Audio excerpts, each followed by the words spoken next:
ZEE5 app download ಮಾಡಿ ಮತ್ತು ಸಂಪೂರ್ಣ ಸಂಚಿಕೆಗಳನ್ನು ಉಚಿತವಾಗಿ ನೋಡಿ. ನಿನ್ನನ್ನು ಇಲ್ಲಿ ಕೂಡ ಹಾಕಿದ್ದೀನಿ ಅಂತ ನಿನಗೆ ಬೇಜಾರು ಅಲ್ವಾ? ಆದರೆ ಶಿಕ್ಷೆ ಅನುಭವಿಸ್ತಾ ಇರೋದು ನೀನು ಮಾತ್ರ ಅಲ್ಲ, ನಾನು ಶಿಕ್ಷೆ ಅನುಭವಿಸ್ತಾ ಇದ್ದೀನಿ. ನೀನು ಈ ಕೋಣೆಯಲ್ಲಿ ಒಂಟಿಯಾಗಿದೆಯಾ, ಬಂದಿ ಆಗಿದೆಯಾ? ನಾನು ನನ್ನ ಜೀವನದಲ್ಲೇ ಬಂದಿ ಆಗೋಗಿದ್ದೀನಿ ಜೆಂಡೆ. ನಿನ್ನ ಹಾಗೆ ನಾನು ಪಂಜರದಲ್ಲಿದ್ದೀನಿ. ನಿನಗಿಲ್ಲಿಂದ ಯಾವಾಗ ಬಿಡುಗಡೆ ಸಿಗುತ್ತೋ ನನಗೂ ಆವಾಗಲೇ ಬಿಡುಗಡೆ ಸಿಗೋದು. ಮತ್ತೀಗಲೇ ನನ್ನ ಇಲ್ಲಿಂದ ಕರ್ಕೊಂಡು ಹೋಗ್ಬಿಡು. ನೀನು ಇಲ್ಲಿಂದ ಹೊರಗೆ ಬಂದ್ರೆ ಮತ್ತೆ ನಮ್ಮ ಬದುಕಲ್ಲಿ ಬರ್ತೀಯ. ಅದು ಮನೆಯವ್ರಿಗೆ ಯಾರಿಗೂ ಇಷ್ಟ ಆಗಲ್ಲ. ನೀನು ಮಾಡಿರೋ ತಪ್ಪಿಗೆ ಜೈಲ್ಗೆ ಹೋದ್ರೂ ಆಶ್ಚರ್ಯ ಇಲ್ಲ.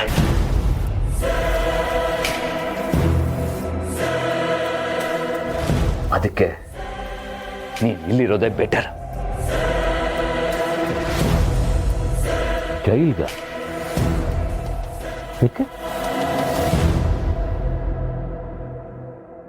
ರಾಜನಂದಿನಿನ ಕೊಂದಿರೋದಕ್ಕೆ.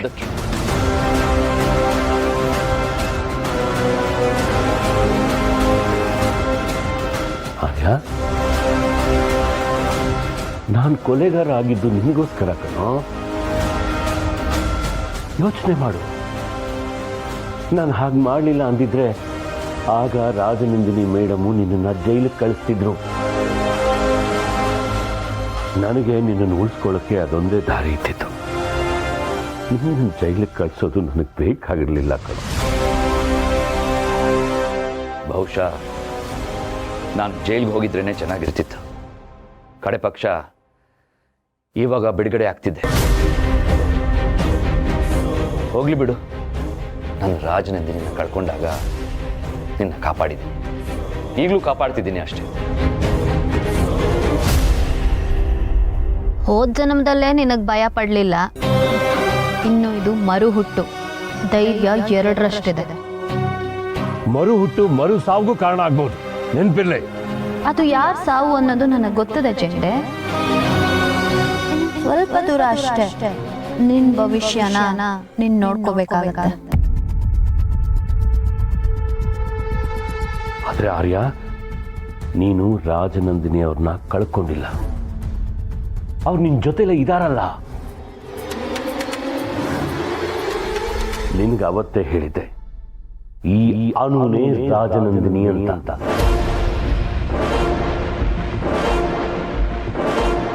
ಅವ್ರ ರೂಪ ಬದಲಾದ್ರೂ ರಾಜನಂದಿನಿ ಹಾಗೆ ನಿನ್ ಜೊತೆ ಬದುಕ್ತಿದಾರಲ್ಲ. ನಾನು ಹೇಗೆ ಅಪರಾಧಿ ಆಗ್ತೀನಿ? ನಾನು ಅಪರಾಧಿ ಅಲ್ಲ ಕಣೋ, ನಾನು ನಿರಪರಾಧಿ. ರಾಜನಂದಿನಿ ನಿನ್ ಜೊತೆಲೇ ಇದ್ದಾಳೆ, ಆ ಮನೇಲಿ, ನಿನ್ನ ರಾಜನಂದಿನಿ ವಿಲಾಸದಲ್ಲಿ. ಸ್ಟಾಪ್ ದಿಸ್ ನಾನ್ಸೆನ್ಸ್ ಜೆಂಡೆ. ಇದೆಲ್ಲ ಕಟ್ಟುಕತೆ. ನಾನು ನನ್ನ ರಾಜನಂದಿನಿನ ಯಾವತ್ತೋ ಕಳ್ಕೊಂಡಾಯ್ತು. ಸತ್ತವರು ಮತ್ತೆ ಹುಟ್ಟಬಾರದು ಅಂದ್ರೆ don't try to fool me. ಇವಳು ನನ್ನನ್ನು ಕಮಲಮ್ಮನ ವಟಾರದ ಮುಗ್ಧ ಅನ್ನೋ ಅವ್ರಿಗೆ ರಾಜನಂದಿನಿ ಅನ್ನೋ ಭ್ರಮೆನ ಹುಟ್ಟಿಸಿ ಏನೇನು ಮಾಡಕ್ ಹೊರಟಿದ್ದಾರೋ ನಾನು ನೋಡ್ತೀನಿ. ಇಲ್ಲ ಆರ್ಯ, ಇಲ್ಲಿರೋ ಅನುನೇ ನಿನ್ನ ರಾಜನಂದಿನಿ. ಸಾಕು, ನಿಲ್ಸು. ನನ್ನ ತಲೆ ತಿನ್ಬೇಡ. ಕೂತ್ಕೋ. ತಿಂಡಿ ತಿನ್ನು. ಆರ್ಯ, ಏ ನಾನು ಬರ್ತೀನಿ ಕಣೋ. ಆರ್ಯ.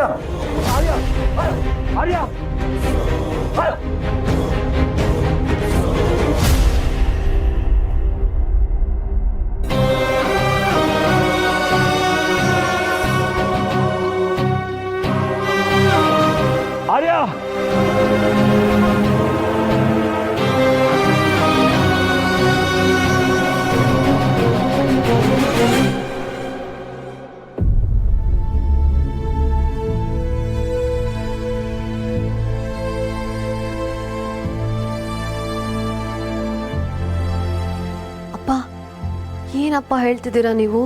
ನಾನು ಯಾಕೆ ಇವ್ರನ್ನೆಲ್ಲ ಬಿಟ್ಟು ಬರಬೇಕು? ಯಾಕೆ ಏನು ಅಂತ ಕೇಳಬೇಡ. ನನ್ನ ಮಗಳು ಅನ್ನೋ ಅಧಿಕಾರದ ಮೇಲೆ ಹೇಳ್ತಾ ಇದ್ದೀನಿ.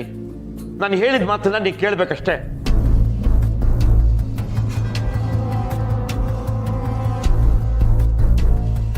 ನಾನು ವಾಪಸ್ ಹೋಗ್ತಿದ್ದೀನಿ ಅಂತ ಹೇಳೋಕ್ ಬಂದ್ರೆ ಇಲ್ಲೇನೋ ಆಗ್ತಿದೆ. ಸುಬ್ಬು ಅಂಕಲ್ ಯಾಕೆ ಕೋಪ ಮಾಡ್ಕೊಂಡಿದ್ದಾರೆ? ಅಪ್ಪ ನಿಮಗ್ ನೋವಾಗಿದೆ ಅಂತ ಗೊತ್ತು ಅಪ್ಪ, ಆದ್ರೆ ಅದು ಆಗ್ಲೇ ನೀನು ದೇವ್ರ ಮುಂದೆ ಅಪ್ಪ ನೀ ಹೇಳ್ದಾಗ ಕೇಳ್ತೀನಿ ಅಂತ ಹೇಳಿದ್ಯಾ. ನಿನ್ನ ಹೊಟ್ಟೆಯಲ್ಲಿರೋ ಮಗು ಮೇಲೆ ಪ್ರಮಾಣ ಮಾಡಿ ಹೇಳಿದ್ಯಾ. ಮಾತು ತಪ್ಪು ಹಾಗಿಲ್ಲ.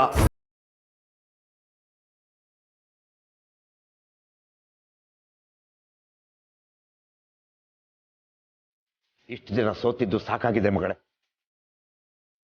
ಬದುಕಿನ ತಕ್ಕಡಿ ಸರಿಯಾಗಿ ತೂಗಬೇಕು ಅಂತಂದ್ರೆ ಒಂದರಲ್ಲಿ ಪ್ರೀತಿ, ಇನ್ನೊಂದರಲ್ಲಿ ಹಣೆ ಬರ, ಎರಡು ಸಮವಾಗಿ ತೂಗಬೇಕು. ಆದ್ರೆ ಇಲ್ಲಿ ಯಾವುದು ಸರಿ ಇಲ್ಲ. ನೀನು ನೆಮ್ಮದಿಯಾಗಿರ್ಬೇಕು, ಅದಕ್ಕೆ ನಾನು ಏನ್ ಬೇಕಾದ್ರೂ ಮಾಡ್ತೀನಿ. ಅಪ್ಪ ನೋಡು, ನೀನು ಬಸರಿ, ಈ ಮನೆಯಲ್ಲಿ ಯಾರಿಗಾದ್ರೂ ಕಾಳಜಿ ಇದೆಯಾ?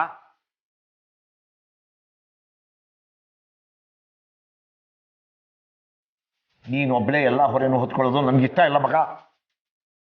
ಸುಬ್ಬು ಅವರೇ, ನೀವ್ ಹೇಳ್ತಿರೋ ಹಾಗೆ ಅನುನ ಯಾರು ಈ ಮನೇಲಿ ಕೆಟ್ಟದಾಗ ಟ್ರೀಟ್ ಮಾಡ್ತಾ ಇಲ್ಲ. ಇನ್ಫ್ಯಾಕ್ಟ್ ಫಸ್ಟ್ ಸೊಸೆ ಯಾರು ಅನ್ನೋದೇ ಡೌಟ್ ಆಗುತ್ತೆ ಒಂದೊಂದ್ಸಲ. ನಿಮ್ ಮಗಳು ಹೇಳ್ದಾಗೆ ಎಲ್ಲರೂ ಈ ಮನೇಲಿ ಕೇಳೋದು.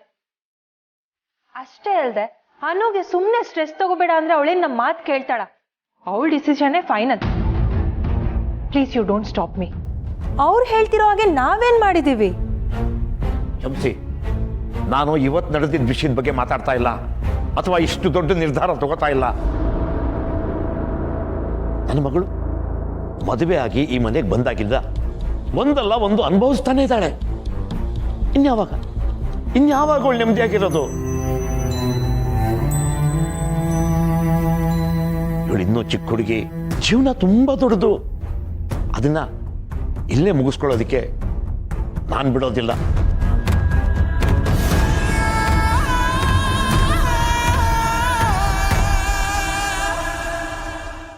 ZEE5 ಆಪ್ ಡೌನ್ಲೋಡ್ ಮಾಡಿ ಎಲ್ಲಾ ಸಂಚಿಕೆಗಳನ್ನು ಸಂಪೂರ್ಣ ಉಚಿತವಾಗಿ ನೋಡಿ.